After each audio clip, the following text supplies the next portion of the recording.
Hello and welcome back to another episode of the Theater Professor vidcast. My name is Terry Dana Chikimak II and I am the Theater Professor, and you're tuning in for another episode of my tutorial series on ArtRage for the desktop. Though what we're going to learn today can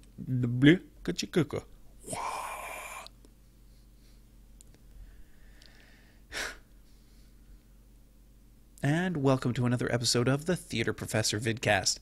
My name is Terry Dana Chikimak II, and I am the Theater Professor, and you're following our series of ArtRage for the desktop. This week, we're actually going to be talking about something a little different. No, that's stupid. Hello, and welcome to another episode of the Theater Professor vidcast. My name is Terry Dana Chikimak II, and I am the Theater Professor. This week on ArtRage for the Desktop, we talk about blending modes. Look at me, I'm camouflaged.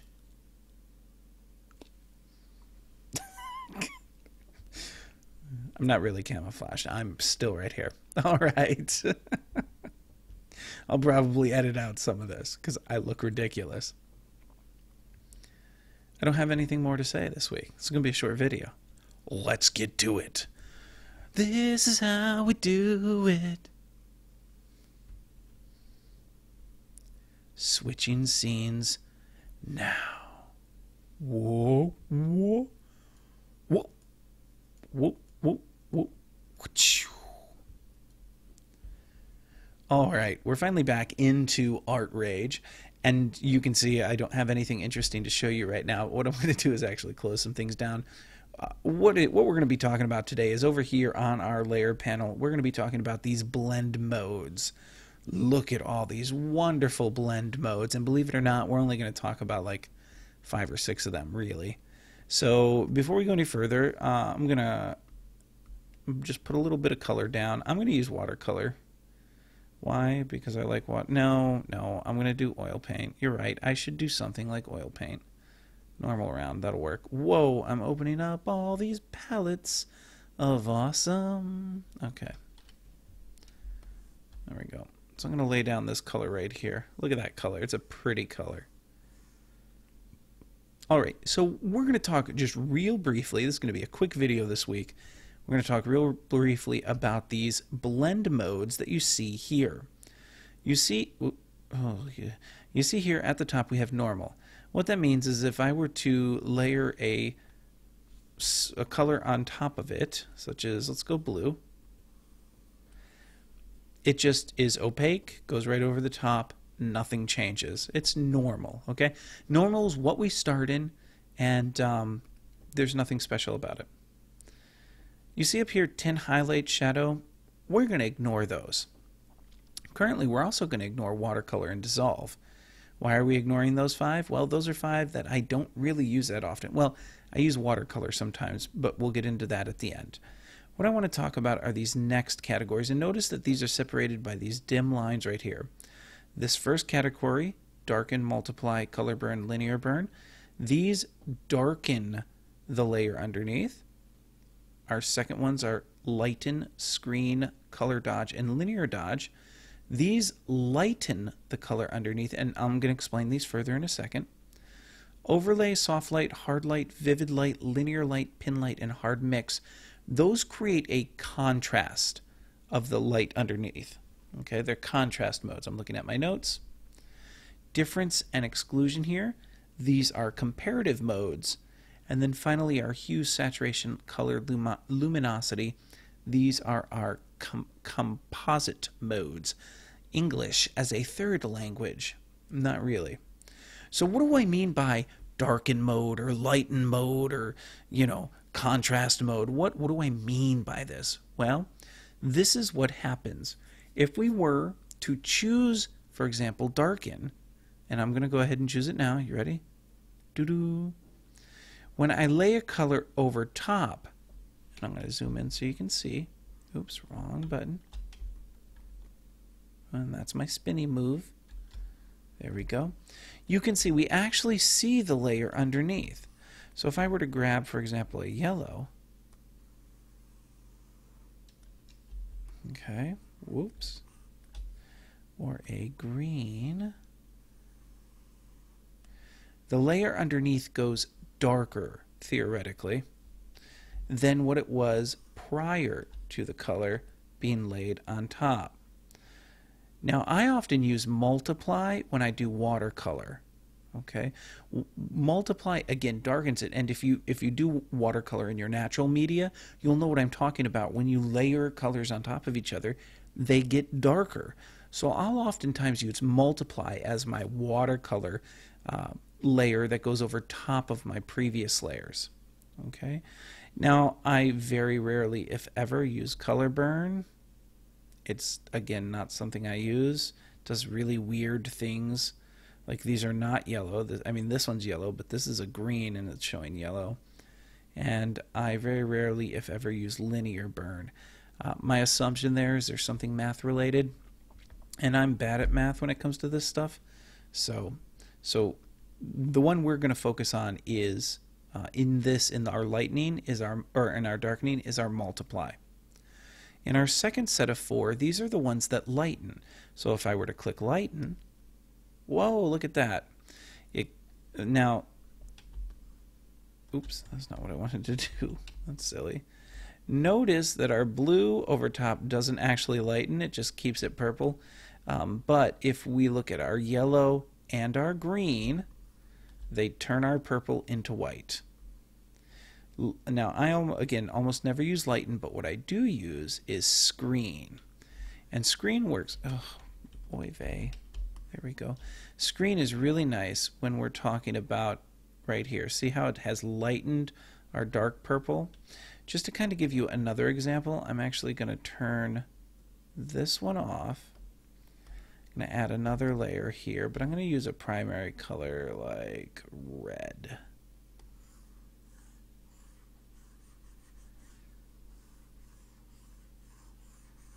Okay, so there we go. Nice primary color. You can see the blue going over the red is creating a purple. A yellow going over the red is staying yellow. A green going over the red is going to yellow. And again, we are currently in the screen mode. Color dodge I almost never use. You can see what it does there. Same thing with linear dodge. Okay, and you'll notice here that color burn, color dodge, linear dodge, those are opposite. So linear dodge is opposite linear burn, color dodge is opposite of color burn, lighten opposite of darken, and screen opposite of multiply. Alright, so again, the ones that I use in these two groups, generally speaking, are multiply and screen. Those seem to work the best when it comes to color mixing. The third group again is contrast. So if we click overlay, what you'll see here is you'll see all sorts of interesting things happening. This is our yellow going over the red, this is our blue going over the red, and this is our green going over the red. Again, some really interesting things happening. I don't generally use overlay in this way with solid paint. Oftentimes if I'm doing an overlay, what I'll do is, for example, I'll overlay my pencil sketch over top of what I am coloring. So if I've got a pencil sketch, I'm going to add a layer here. Oh, you know what I did? I've been blending the right one. Okay. So if I do a pencil sketch here, I'm doing it, I'm kind of just random lines. And what I'll do is I'll turn that to an overlay. And notice how it disappeared. But what I can do... Why are my shortcuts not working today? They do not like me. Oh, I'm painting the wrong layer. There we go. And you can see it changed the color of my pencil. It's no longer gray, it's actually gone reddish. And that would happen, so if I went blue, you can see my pencil has now gone blue. And again, we're in overlay here. My pencil is in overlay. If I grab green, so what it does is it grabs the color underneath it and starts to match the pencil line to that, which I think is really kind of cool. If you're doing, you know, some pencil art or pen art, same thing would happen with pen. So if I grab my pen tool, went back up here, that pen tool is way too big.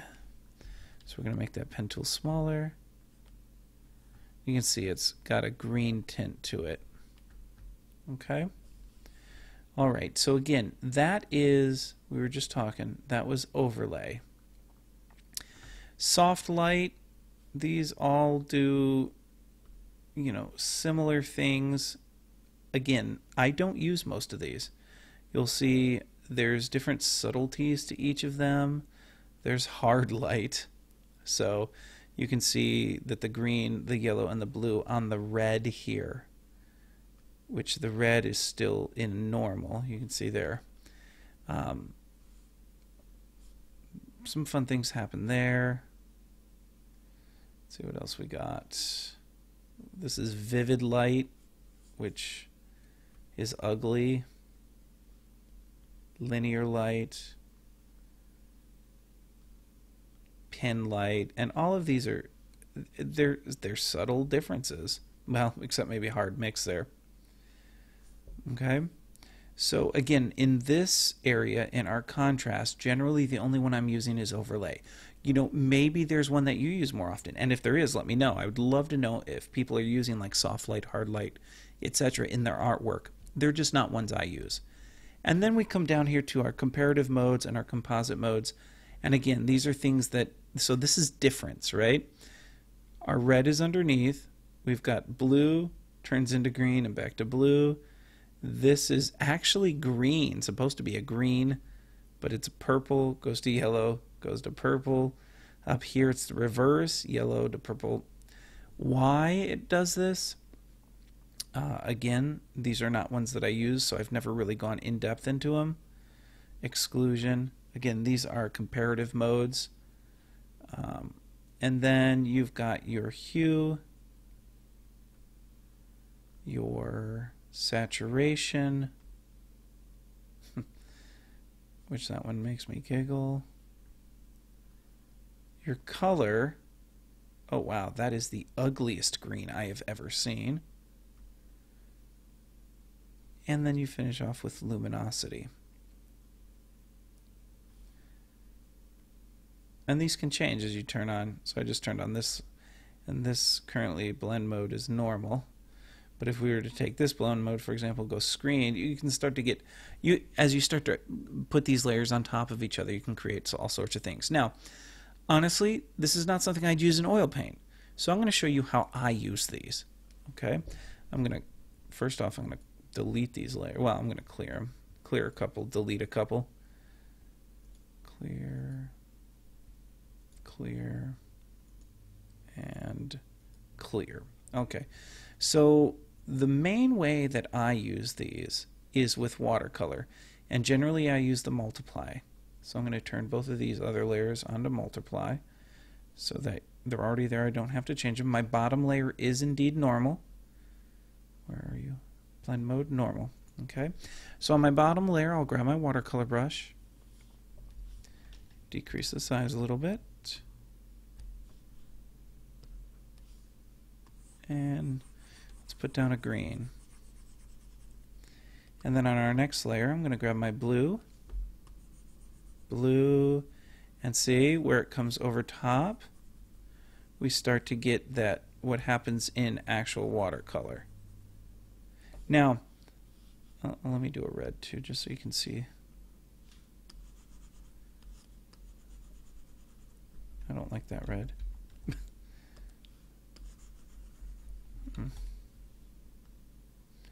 Not happy with it. I don't like that red either. There we go, that's better. And you can see as it where it sits over top of the green. Now part of this is the brush I'm using, right? So the different brushes you use are going to have different. I'm using Delicate on Dry. This is one of the brushes that comes with the program. And I could actually build, see how I can build up these layers? Now where it's red over red, it's becoming more saturated. But where it's red over green, we're getting this brownish, grossy, because they're complementary colors, of course. And then we could come up here. Oops, I'm on the same layer there. So let's get on a different layer. There we go. And here we got a purple. Starts to turn purple here versus red over green here, which we're not getting much of a change. But you can indeed change these to the watercolor, and you'll see there is a slight variation. Okay? Part of what the watercolor does gives you this little hard edge on the outside, which is kind of nice, you know, because that's how watercolor works. But it's not something I generally do. Now, to give you an idea, if I leave this is on normal now, so this is normal, going over everything, and it doesn't feel like watercolor, feels a little electric. If I then take it and go to either watercolor, which feels more correct, or go to multiply, we start to get a much better feeling of how watercolor acts. So that's how I use the different blending layers. Now, when I use Photoshop and I'm doing photography related things, completely different set of uses. I use them in a much different way. But when it comes to something like this, to art, your big ones, or at least my big ones, because we all have our own preferences, are multiply, screen, which I didn't show much here, but I use it very rarely in this application, overlay, which is pretty important to me, and that's about it. You can play with the other ones. This is what I just do. I just did highlight, I think. No, wrong layer. There we go. That's highlight. That's shadow. Again, I don't know them, so I don't use them. One of these days I'll probably sit and I'll actually play with them and figure out how to make them do cool things. But when it comes to art, these are the ones that I'm using. Alright, well, if you enjoyed this video, what I want you to do is I want you to check out a couple of the other videos that I do for ArtRage for the desktop. If this is the first video you're seeing, let me suggest jumping into, as I bump my microphone, jumping in one of the my first ArtRage for the desktop video. It actually starts the whole process, and you can see everything that I've done for it. And if you're coming to this after a couple weeks, check out my last week's video. I hope you're enjoying these videos. If so, stop by the website, www.theaterprofessor.com, and of course subscribe to the YouTube channel.